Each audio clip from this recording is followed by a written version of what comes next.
F-105, our good friend of the show, Din singing it up. It's Tuesday, hump day. It's a new Tuesday, new hump day. Hi everyone, I'm James. This is Andrew Fantasia next to me right now. And Brock's here as well. How are you guys doing today? Yo, we were just waxing nostalgic here before we started rolling. And I've been Googling stuff to try to find something from my youth, and I didn't find what I was looking for, but I found a Super Mario Brothers 3 coloring book I used to have. You guys remember those? The color activity books in golden? Color books are now for adults. I don't know if you know that. Or is that fad? Is that fad over with now? I don't know. It's definitely a fad. Whether it's over, I can't say. Was it like 2 years ago when everybody was like, I need a coloring book and pastels? You're like, what? What's happening here? Brock, how you doing? I'm okay. I tried the coloring thing. I enjoy doing art and stuff, but like, I didn't find it as a de-stressor because I was just like, I need to color this part green, and then that part yellow, and this part brown. But it was fun. It was a Star Wars color book. My coloring book. I got it from our friend Marissa for my birthday, and it was fun. I find them they add stress to my day because I'm not a very good color. Yeah. I'm like, ugh, God, just give me something already like painted, and I'm good to go. Everybody for like a year or so was like, I need a coloring book, and then they would be like $30. You're like, I can get this at the dollar store. Like, but I got out of hand. Yeah, can't do it. Thanks for joining us, guys. Right here is the lunchtime live chat, not so live show. Couldn't go live today for other reasons. That's why we're all dressed the same as we were yesterday. No, I've been wearing the same clothes for 4 weeks. Yeah, that's true. Brock, what does your shirt say? It says Star Wars. Does it? I can't see it. It's old. Nice. That's pretty rad. I think it's in Japanese. Yeah, where'd you get that? JCPenney. A place you will never be able to go to again. The borders are shut down. The military's there guarding, making sure we're not going. I have to like, my Dunkin' Donuts stash is, I am like milking it for what it's worth right now.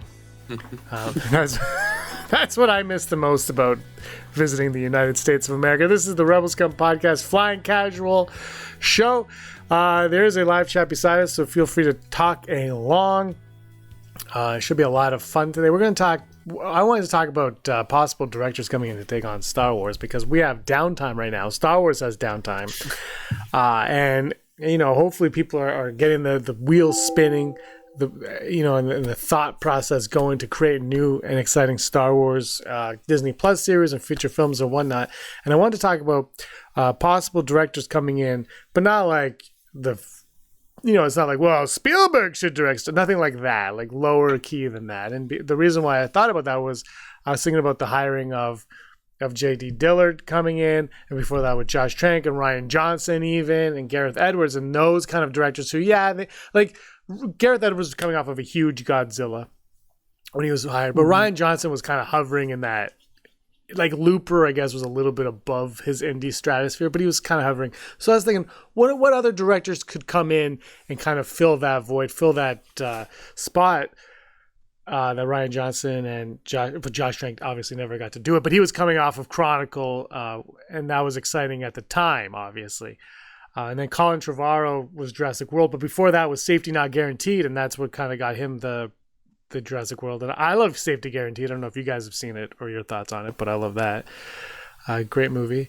Sci-fi twist at the end, I can say. Ooh. So before we get started, do you guys want James Cameron to direct Star Wars? He's an up-and-comer. No. Hurry up and finish Avatar 2, man. No, you know what? Do not make Avatar because who cares? Exactly. Aside from the Disney park, I do not care about Avatar. Hot take. Anyway, I think I've made my point clear on Avatar. The only person that cares about Avatar is James Cameron, and I feel like he barely cares about Avatar. He was like, yeah, we'll do it sometime. He almost did Spider-Man way back in the 90s, I believe, with Leonardo DiCaprio, but he was like, I can't devote 2 years of my life to it. And I'm just like, I have to go to my submarine. Goodbye. There's not nearly enough water in this movie for me. Andrew's a huge Avatar fan, though. I actually think you are, which is surprising me.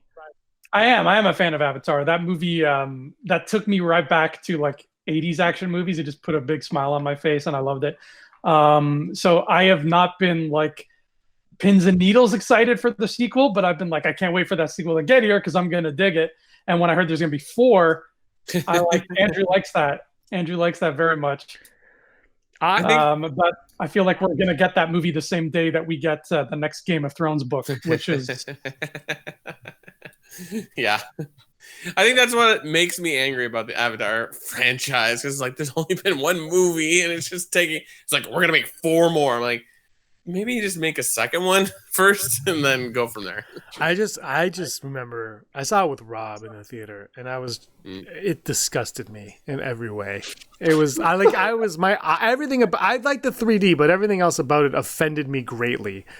And no offense, Andrew, but it felt like it was made for morons.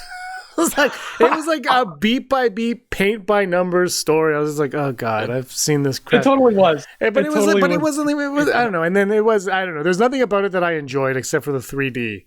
But the 3D was better in the How to Train Your Dragon trailer. I think it was the second. Oh, yo, that was at the same time. I don't know. Wow. I just remember seeing the trailer for one of the How to Train Your Dragon movies, and it was like the best you've ever seen. So. That's all I gotta say. Nothing will ever beat Fast and the Furious 6 in D-Box, though. One of the greatest experiences ever. Aaron wanted to go see the movie at last minute, and the only ticket I could get was D-Box, and it was rad. Because it was like Days of Thunder at Wonderland, if you guys remember that ride, for all the Canadians in Ontario. Do people in Canada travel to Wonderland that aren't in Ontario? I hope not. Do people in Ontario that aren't in the Toronto area go to Wonderland? That's actually a better question. I don't think people surround their trip around the park, but I think people that come to Toronto for a vacation and they're like, oh, what else is here? And there's like, here's a theme park. And they're like, oh, I'm from Sudbury. I don't have a theme park. I'll go to that.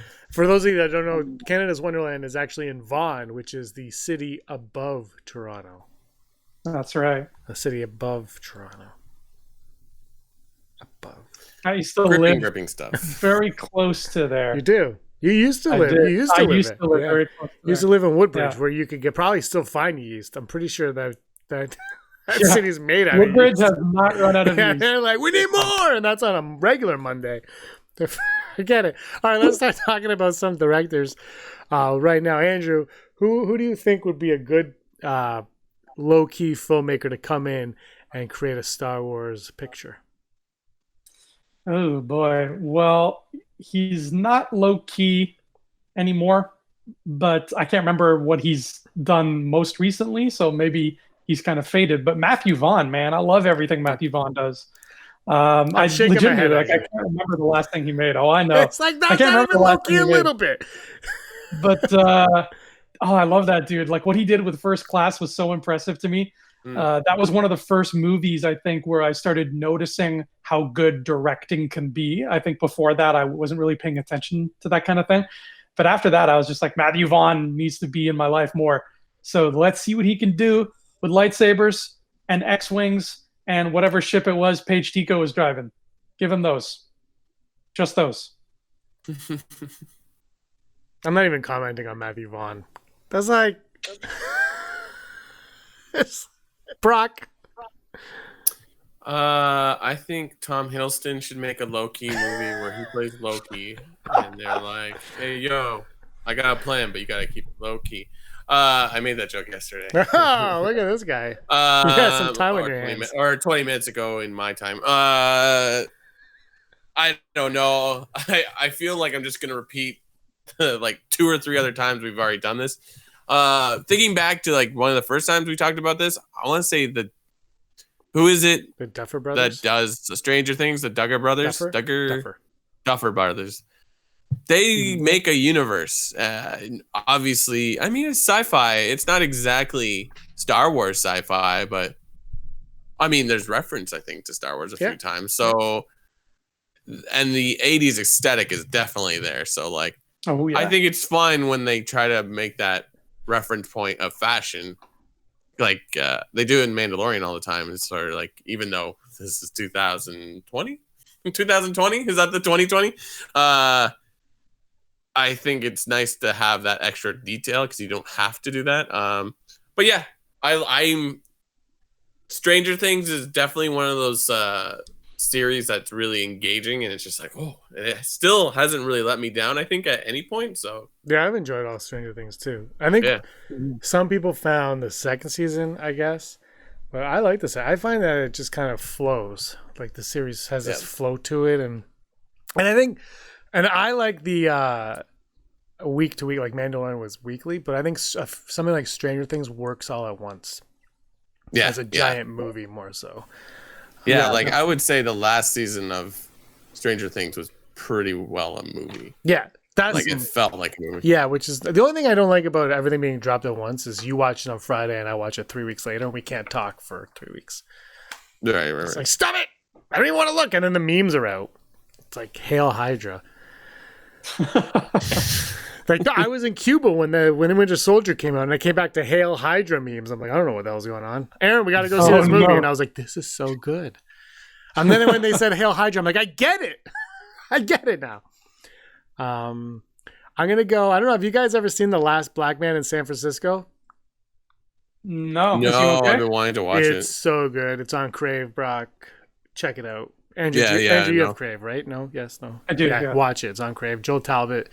This is One Sundance. Great movie.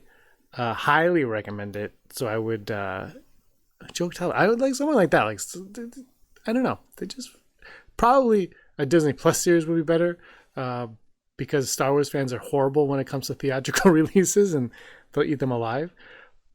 But Joe Talbot, keep your eye out on Joe Talbot. Andrew, tell me about why you selected James Cameron. I selected James Cameron because Na'vi are canon now, thanks to Claudia Gray's Into the Dark. I'm going to go really weird here. Good. There's a guy named Jack Bender. Yeah?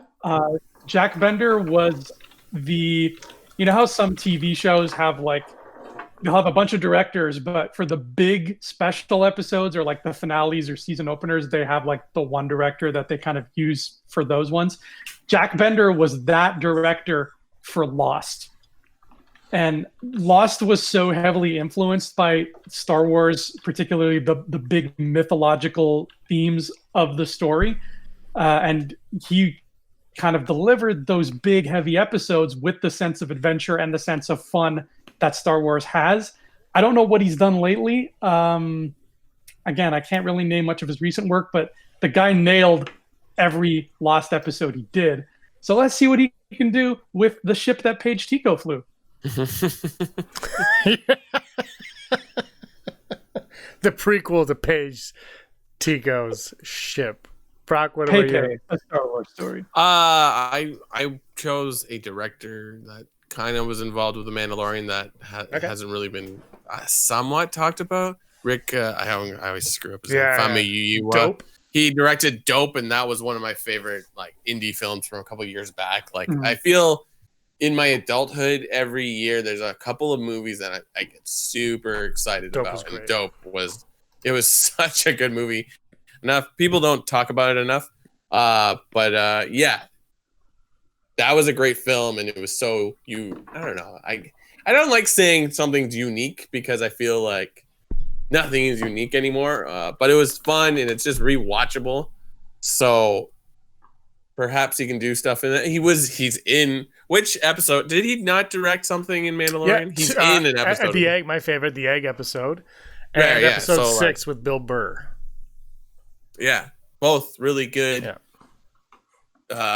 Dramatic but also funny. Like I think the jailbreak episode is just like it's so great. It sets up a lot of possibilities with that series, right? Because like here's like 5 really interesting characters in my opinion. It's like, was it 5? 4? Whatever, 4 characters, and it's just like they can come back and do stuff. Perfect. So yeah, do that. I like that. Yeah, it's a really good one.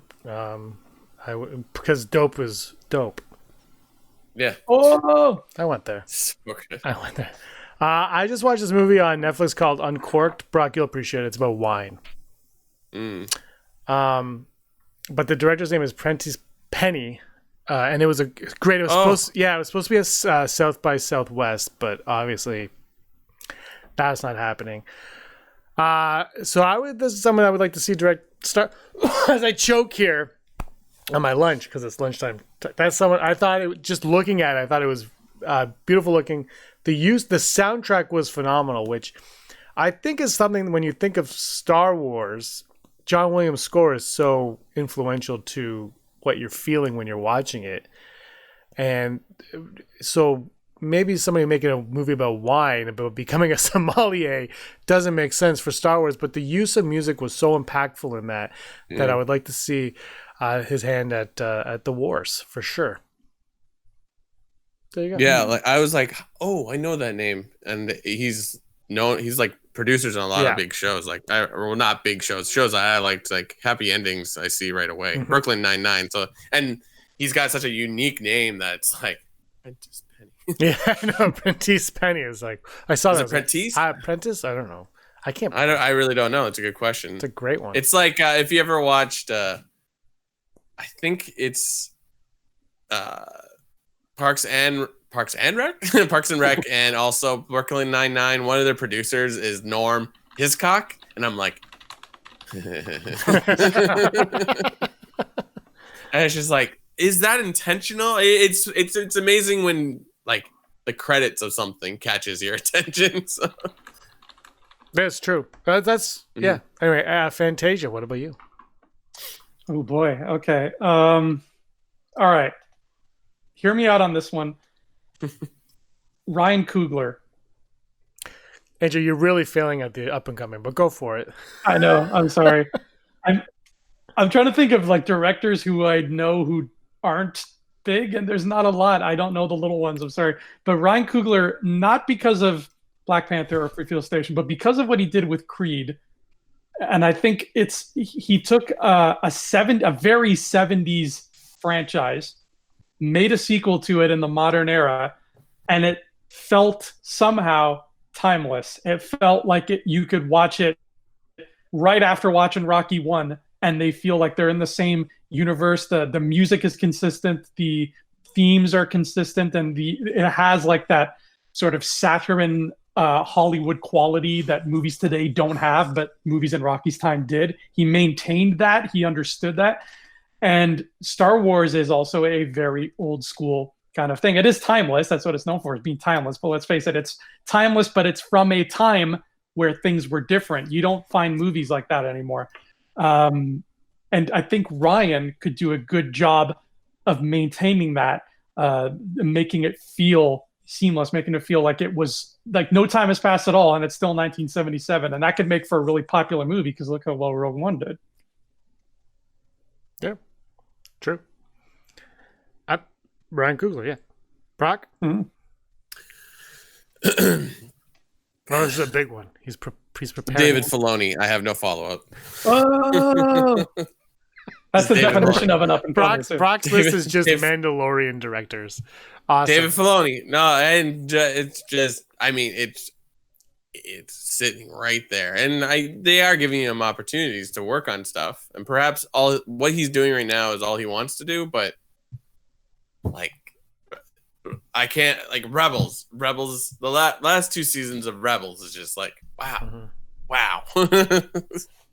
So yeah, Ryan, Coogler, Mellencamp. No, Dave Filoni, please. Absolutely. Please and thank you. Nobody knows Star Wars better than Filoni. I'm going to go with maybe not an up-and-comer. This might be a little bit more on Andrew's way of thinking here. Woo-hoo. Alex Garland, who did Annihilation, Ex Machina, things like that. Bring a nice twisty tone to start. Has worked with Natalie Portman, Oscar Isaac, and Domhnall Gleeson. So basically already has his hand in Star Wars. Mm-hmm. Right there. That's good. I like that. Yeah, I'm going to go Alex Garland on that one. Joel Edgerton should be on our list. Is he up and coming still? He's up in something. He's kind of just doing his thing. Yeah. But The Gift was a phenomenal movie. Yes, it was. Have you seen The Gift, Brock? No. Jason Bateman? I dressed up as his character from The Gift for Halloween that year. You did, I remember. Yeah, you should watch the Gift, Brock. It's very good. He directed it as well, and I think he wrote it too, didn't he? Yes, I think he did. Yeah, I think he did. I just watched Jane Got a Gun, which he did a rewrite on that, and it's him, Ewan McGregor, and Natalie Portman, all star. I just put on like, oh my god, I'm like, this is a prequel. It takes place in the desert, so it's basically a movie on Tatooine. Did Jane end up getting her gun? She gets it early on, actually. She gets it like right off the bat. It's like she's like, I need a gun. They're like, all right, here's a gun. I'm like, oh, I thought that was gonna be the climax, but no, she gets it right away. Spoiler alert: Jane has a gun through the whole movie. That's what they should have renamed that one. Do you guys have anyone else that you think could direct a Star Wars? Okay, I have one that's he's a household name to Star Wars fans, but to everybody else in the world, I don't think they know who he is. So I think he might count as an up and comer, and that is Joe Johnston.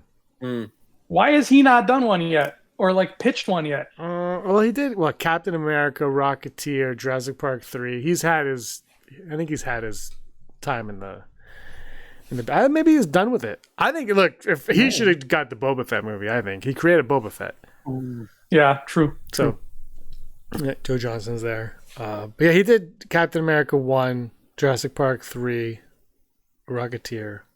And like when you watch Captain America 1, that looks like a Star Wars from start to finish. Like look at the Hydra soldiers, the way their armor, like that is a Star Wars movie set in World War II, Nazi-occupied Europe. It's crazy. So I think he'd be a perfect fit. He started there. He cut his teeth in Star Wars. Let him do a thing. Well, he also directed Jumanji and Honey, I Shrunk the Kids. Jumanji? I like that movie. He directed Honey, I Shrunk the Kids. Maybe he'll be back for the TV show. Ooh. Like the very first one, yeah. He also, Honey, we shrunk ourselves. Look at his freaking filmography. It's pretty good. Well, Captain America, obviously. Jumanji, Rocketeer, Jurassic Park 3, yeah. Honey, I Shrunk the Kids. Wolfman with Benicio del Toro. October Sky. Wow.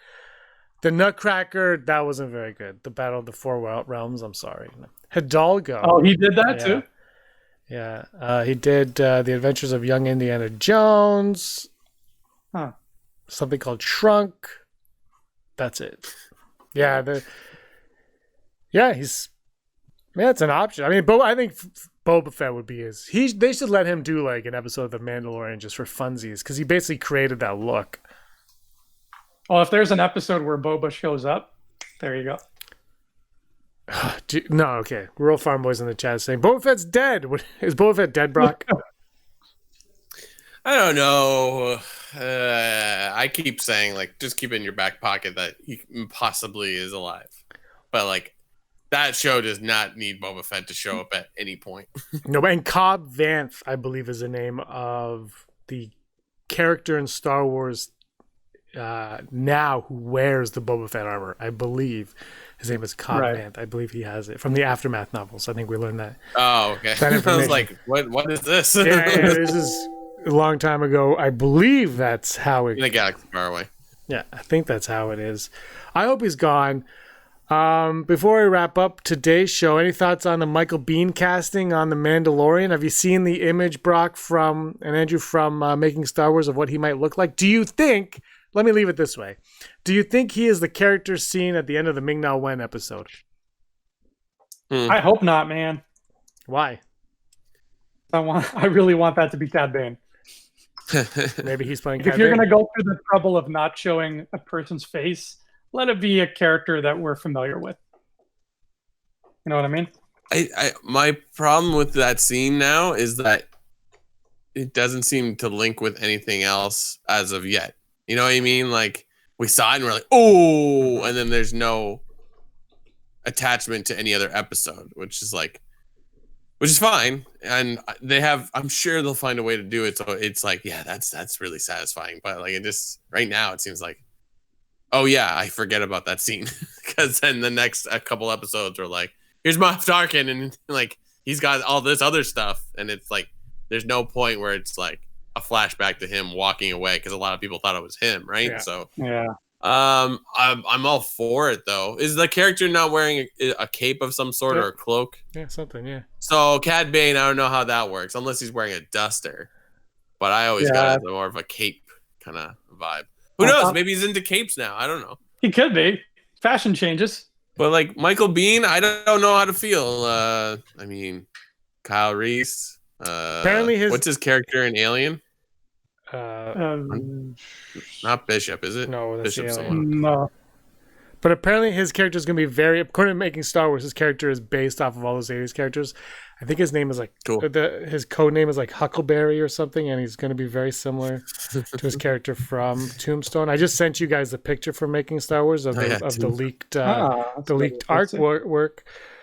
His jacket is almost low enough to be that guy that sees Ming-Na.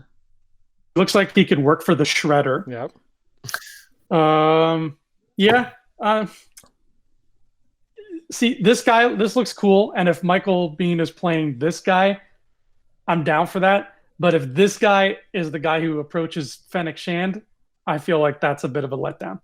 Well, I kind of disagree, because if it's someone hunting after Baby Yoda or the Mandalorian or whatever, it could be a bigger piece to the puzzle of this specific story, right? It doesn't need to bleed out into characters we know, because those characters that we know were characters we didn't know at one point, and this could be the same thing. This could be a new great Star Wars character coming into play.